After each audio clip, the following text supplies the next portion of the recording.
मंडळी, स्टार प्रवाहावरची ठरलं तर मग ही मालिका सध्या महाराष्ट्रातील लोकप्रिय मराठी मालिका आहे।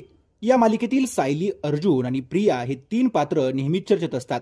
पण तुम्हाला माहिती आहे का, ठरलं तर मग या मालिकेत खलनायिकेची भूमिका साकारणाऱ्या प्रियाला म्हणजेच प्रियंका तेंडुलकरला स्टार प्रवाहानंच एका मालिकेमधून तडकाफडकी काढलं होतं।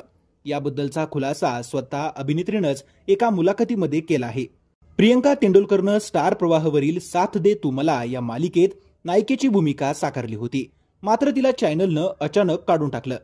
याबद्दल प्रियंका म्हणाली की जेव्हा एक चॅनल चांगलं चालू आहे त्या चॅनलवर एका मालिकेत तुम्हाला लीड रोल मिळतो आणि त्यानंतर कट्टू तुम्हाला अचानक सांगितलं जातं की उद्यापासून येऊ नका, तर अर्थात त्रास होतो। मला ह्याचं वाईट वाटत आलं की माझ्या आईबाबांना खूप फेस करावं लागलं, नातेवाईक पण विचारायचे, त्यामुळे माझ्या आईवडिलांना खूप त्रास झाला, याचं मला वाईट वाटतं।